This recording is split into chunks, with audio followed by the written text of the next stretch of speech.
మా latest videos కోసం మా ఈ తెలుగు న్యూస్ ఛానల్ సబ్స్క్రైబ్ చేసి గంట సింబల్ యాక్టివేట్ చేసుకోండి.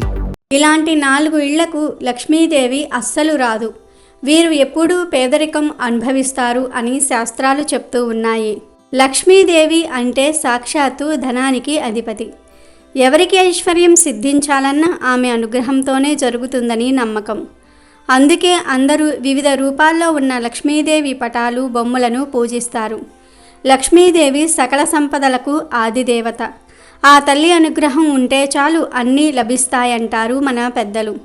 లక్ష్మీదేవిని చంచల స్వభావి అని కూడా అంటారు. అమ్మవారి అష్టోత్తరంలో చంచలాయే నమః అనే నామం కూడా ఉంది. దీనికి కారణమేమిటంటే ఏ దేవుని ఉపాసన చేస్తారో ఆ దేవుని తత్వము ఉపాసకుని వద్దకు వస్తుంది.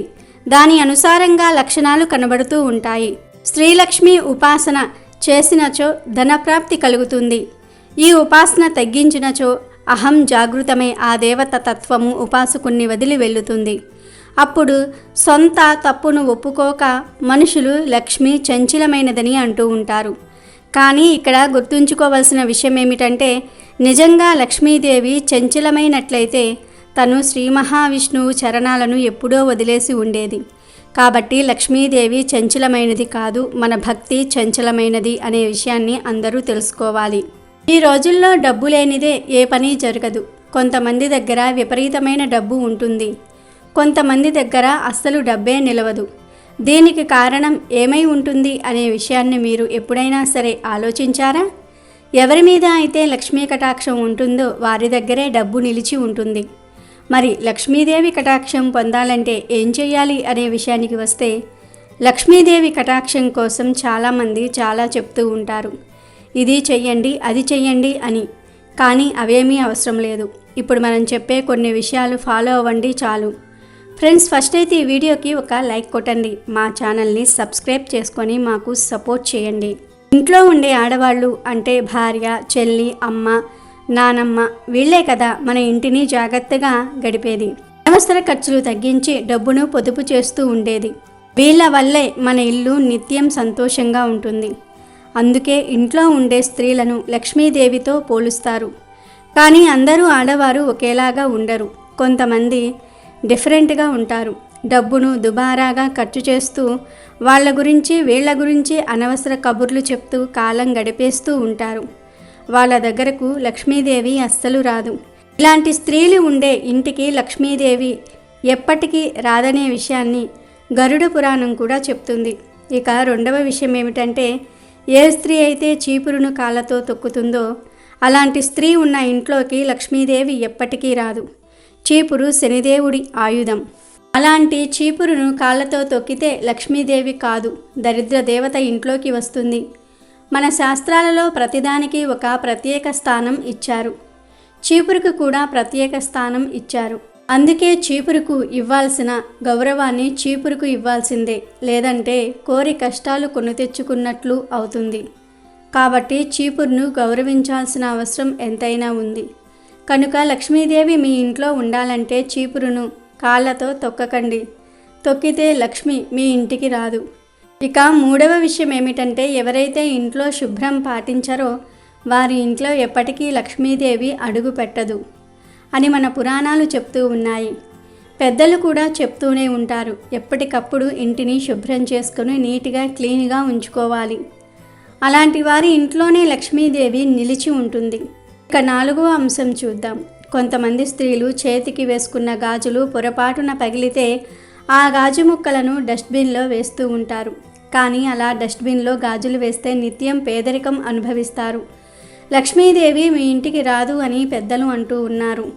మరి అలా పగిలిన గాజు ముక్కలను ఏం చేయాలంటే ఎక్కడైనా సరే చెట్టు మొదట్లో పాతిపెట్టాలి. అప్పుడే లక్ష్మీదేవికి కోపం రాకుండా ఉంటుంది. మన ఇంట్లో ఉండే ప్రతి వస్తువు ముఖ్యమైనదే. ఎవరైతే ఇంట్లో తలుపులు గట్టిగా ధబాలుమని వేస్తారో లేదా మూసేస్తారో వారి ఇంట్లో లక్ష్మీదేవి ఎప్పటికీ నిలవదు. అసలు అలాంటి ఇంట్లోకి లక్ష్మీదేవి రానే రాదు. తలుపులు ధబాలుమని వేస్తే లక్ష్మీదేవికి కోపం వచ్చి బయటికి వెళ్ళిపోతుంది. కనుక తలుపులను పెద్ద శబ్దం లేకుండా నిదానంగా వేయాలి. ఎవరైతే ఇంటిని, ఇంట్లో ఉన్న వస్తువును జాగ్రత్తగా చూసుకుంటూ ఉంటారో అలాంటి వారి ఇంటికి ఎల్లవేళలా లక్ష్మీదేవి కటాక్షం ఉంటుంది. అలాగే ఇంట్లో ఉండే స్త్రీ ఇంటి గుమ్మం దగ్గర కూర్చొని భోజనం చేస్తే ఆ ఇంట్లో లక్ష్మీదేవి ఉండదు. ఇలా గుమ్మం దగ్గర కూర్చొని తినటం అశుభం అని హిందూ పురాణాలు చెప్తూ ఉన్నాయి. ఇదే కాదు, అవసరం లేకపోయినా అనవసర ఖర్చులు చేయటం కూడా లక్ష్మీదేవి నిలవకపోవడానికి ప్రధాన కారణం. ఇలాంటి వారి అందరి ఇళ్లలో కూడా దరిద్రం తాండవిస్తుంది. ఇక లక్ష్మి ఎప్పుడు మీ ఇంటికి వచ్చి మీ ఇంట్లోనే ఉండాలంటే వారంలో ఒక్కసారి ఉప్పు నీటితో ఇల్లు మొత్తం కూడా శుభ్రంగా తుడుచుకోవాలి. ఇలా చేస్తే లక్ష్మీ కటాక్షం కలుగుతుందని పురాణాలు చెప్తూ ఉన్నాయి. దీని వెనుక ఒక శాస్త్రీయ కారణం కూడా ఉంది. అదేమిటంటే ఉప్పు నీటితో ఇల్లు తుడుచుకోవటం వలన ఇంట్లో ఉన్న మైక్రో బ్యాక్టీరియా పోయి ఎలాంటి రోగాలు రాకుండా ఉంటాయి. పూర్తి ఆరోగ్యంగా ఉంటారు. ఆరోగ్యం కూడా సంపదే. ఆరోగ్యం ఉంటే లక్ష్మీదేవి కటాక్షం మన మీద ఉన్నట్టే. ఇలా కొన్ని పనులు చేస్తే లక్ష్మీదేవి ఇంటికి వస్తుంది. ఈ పనులకు ఆపోజిట్గా చేస్తే దరిద్రదేవత ఇంటికి వస్తుంది. పాలసముద్రం నుంచి లక్ష్మీదేవి ఉద్భవించినప్పుడు ఇంద్రుడికి తాను ఎక్కడ ఉంటాను అనే విషయాన్ని చాలా స్పష్టంగా చెప్పింది. కర్మలను నిర్లక్ష్యం చేసి నీతి నియమాలను అతిక్రమించి కామంతో ఉండే వ్యక్తులు ఉండే ప్రదేశాల్లో లక్ష్మి ఉండదు. ఏ వ్యక్తి అయినా లేదా కుటుంబమైనా అహంకారం అజ్ఞానంతో వ్యవహరించి మనస్సాక్షికి విరుద్ధంగా ప్రవర్తిస్తే అలాంటి వారి చెంతన కూడా లక్ష్మి చేరదు. అత్యాసపరులైన వారి దగ్గర కూడా ధనలక్ష్మి కొలువు ఉండదు.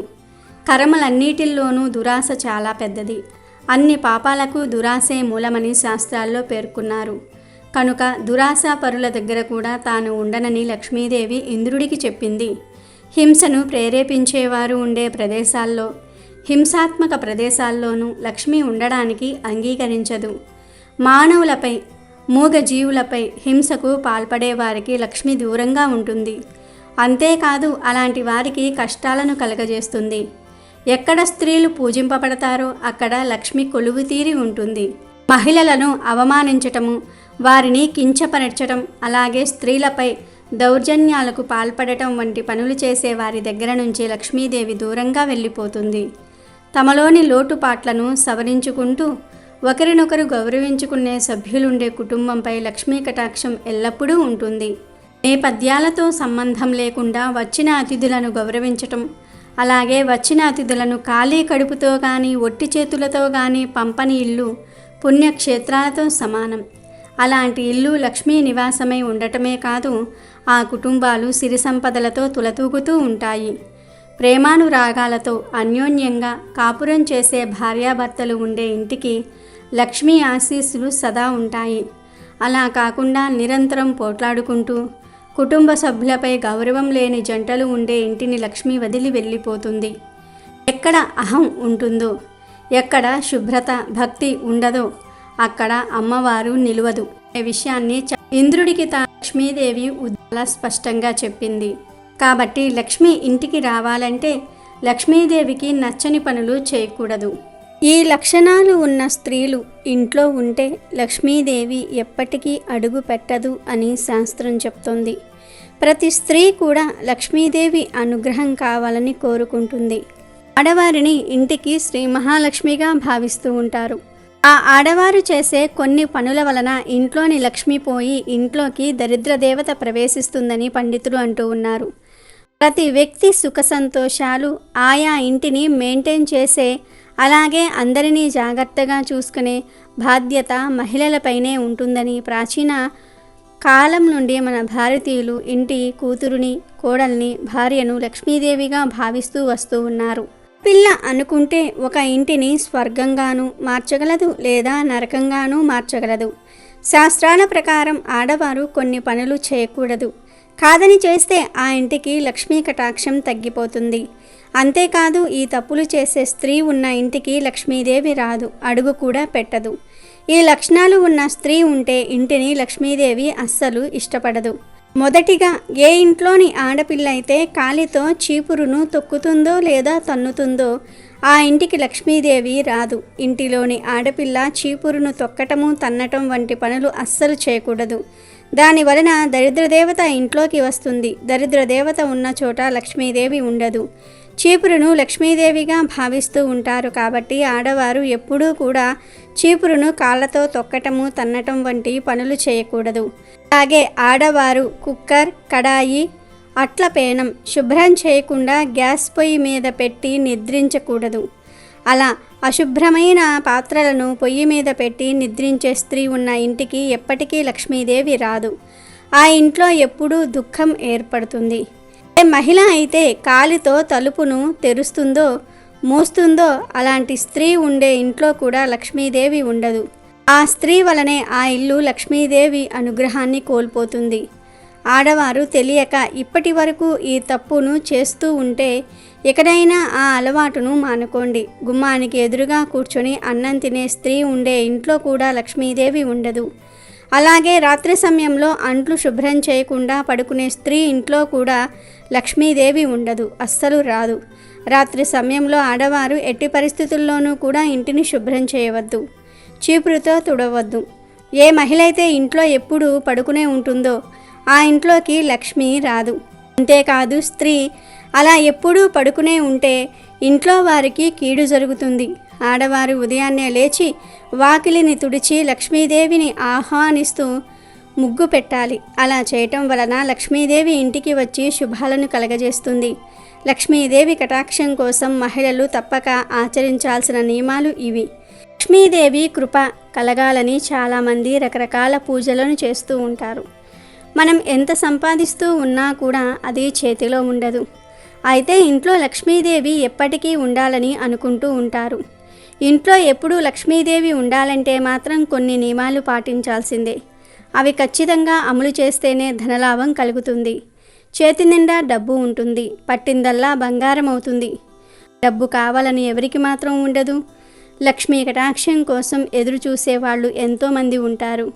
కూటి కోసం కోటి విద్యలు అన్న చందంగా సంపద కోసం కూడా ఎన్నో రకాలుగా ప్రయత్నిస్తూ ఉంటారు. డబ్బు సంపాదించడానికి మనిషి నిరంతరం పోరాడుతూనే ఉంటాడు. నిజానికి లక్ష్మీ కటాక్షం అంటే డబ్బు ఎక్కువగా ఉండటం మాత్రమే కాదు, మనిషికి డబ్బు ఎంత అవసరమో ఆ డబ్బును ధర్మ న్యాయ మార్గాల్లో సంపాదించటం కూడా అంతే ముఖ్యం. లేదంటే మనిషికి మనశ్శాంతి కరువవుతుంది. డబ్బును కష్టపడి సంపాదిస్తే కలిగే తృప్తి వేరు. అంత కష్టపడి సంపాదించిన డబ్బు నిలవకపోతే చాలా సమస్యలు ఎదురవుతూ ఉంటాయి. ఆ సమస్యలు బయటపడాలంటే లక్ష్మీదేవి కృప మన మీద పుష్కలంగా ఉండాలి. లక్ష్మీ కటాక్షం ఆడవారి ప్రవర్తన వల్ల సిద్ధిస్తుంది అంటే నిజమే అని చెప్పవచ్చు. స్త్రీలు ఇంటిని శుభ్రంగా ఉంచటము, ఎప్పుడూ లక్ష్మీదేవిలా ప్రసన్నంగా కనిపించటము, ఇలాంటి వాటి వల్ల ఇంటికి ఎంతో మంచి జరుగుతుంది. ప్రతిరోజు ఉదయం పాలు కాయటంతోనే ఆడవారు రోజును ప్రారంభించటం చేస్తారు. అయితే పాలు కాచే సమయంలో ఒక చిన్న పని చేస్తే సంపాదించిన డబ్బు నిలుస్తుంది అని పండితులు చెప్తూ ఉన్నారు. లక్ష్మీదేవి పాల సముద్రం నుండి ఉద్భవించటం వల్ల లక్ష్మీదేవికి పాలు అంటే చాలా ఇష్టం. అంతేకాక పాలు ఆవు నుండి రావటం వల్ల పాలను లక్ష్మీ స్వరూపంగా భావిస్తాం. అందువల్ల ప్రొద్దున్నే పాలు కాచే ముందు పొయ్యిని శుభ్రపరిచి పొయ్యి కింద తడి క్లాత్తో శుభ్రం చేసి ముగ్గు వేయాలి. ఆ తర్వాత పొయ్యికి కుంకుమ బొట్లు పెట్టాలి. అగ్నిదేవుడికి నమస్కరించి ఆ తర్వాత పాలు కాయాలి. ఒకవేళ పాలు పొంగితే అందులో 2 బియ్యపు గింజలను కూడా వెయ్యాలి. కాచిన పాలు చల్లారడానికి మూత మాత్రం తీయకూడదు. ఎందుకంటే ఇంటిలో డబ్బు కూడా ఆవిరిలా ఆవిరైపోతుంది. ఏ ఇంట్లోని ఆడవారైతే పాలు కాచే ముందు ఈ నియమాలు పాటిస్తారో ఆ ఇంట్లో అంతా మంచి జరిగి లక్ష్మీదేవి కటాక్షం కలిగి ఆర్థిక బాధల నుంచి బయటపడవచ్చు. అంతేకాకుండా అలాంటి ఇంటిలో ఎప్పుడూ సంతోషము, ప్రశాంతత ఉంటుంది. అమెజాన్లో బెస్ట్ డిస్కౌంట్స్ కోసం వీడియో డిస్క్రిప్షన్లో లింకు ఉంది, చూడండి. అలాగే మా టెలిగ్రామ్ ఛానల్ సబ్స్క్రైబ్ చేసుకోండి.